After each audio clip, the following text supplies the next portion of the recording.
What's up everyone and welcome back to another Overwatch League discussion video, and today we are paying tribute to Miro, formerly of Seoul Dynasty and Lunatic High, as he did go out and recently retire. I'm sure all of you know by now since it's kind of old news at this point, but I just haven't had the time to make a video about it. I'm very sorry, but here I am now. So we're paying tribute to Miro's career because he was just such an influential player in the professional Overwatch scene and in the non-professional scene, because he literally changed the way this game was played. He changed the meta with his amazing Winston play. And this change in the meta started after the Overwatch 2016 World Cup, as Miro and South Korea just dominated all of the competition. They blew out everybody.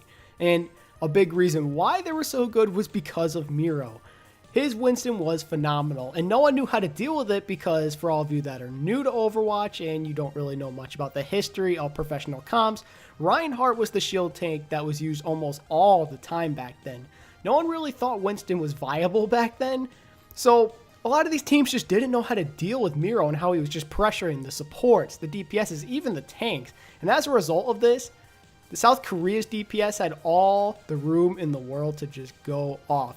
And I think that was very important because back then we saw a lot more Soldier 76 and McCree, and they need their space. They don't want to have a shield up in front of them or whatever. They don't want to have like a Genji or someone contesting them. When they have all the room in the world to just go ham and shoot at the targets, it's easy pickings for them. Miro was just unstoppable. No one knew how to deal with his Winston, and he just took over BlizzCon. The entire event was all him. The World Cup was easy money for him in South Korea with the way he was playing on Winston. And I think that this event really established himself as one of the legends of this game, not just in the professional scene, but in general. After Miro was done shocking the world with how awesome Winston could actually be, I think a lot of people started to sit down and wonder, maybe this character actually is viable. Maybe we should turn away from Reinhardt and start using Winston a lot more, because it worked for Miro in South Korea, so why wouldn't it work for us? And as a result, we ended up transitioning into the dive meta.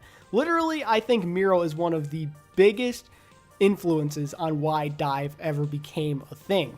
His Winston play inspired a lot of people. A lot of the best main tanks we see, like Mano, Fate, Fissure, Gesture, even Muma. I think a lot of them got inspired by the way Miro was playing on that hero. It's honestly a damn shame to see him go.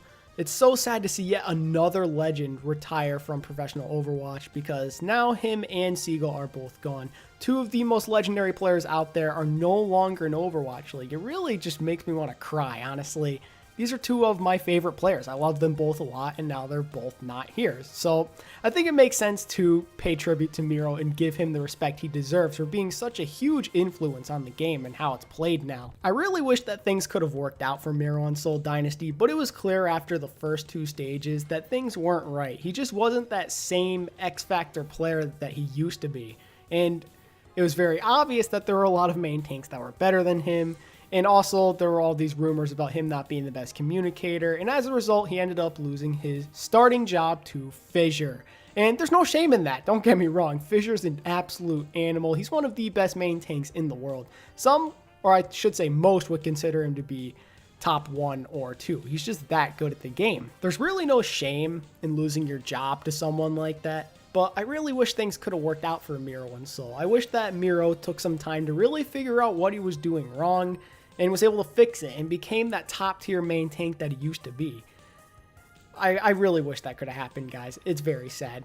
But I think that just about wraps up what I wanted to say. Thank you so much, Miro. You're an absolutely amazing player. You've done so much for the game. You literally changed the way that it was played. You're one of the best Winstons ever still. I don't care what anyone says. You'll always be a legend along with Seagull. Thank you so much for everything once again, and hopefully you find success in all of your future endeavors. And with that being said, that's going to be the end of the video, guys. Don't forget to rate, comment, and subscribe. And until the next one, I'll catch you all later. See ya.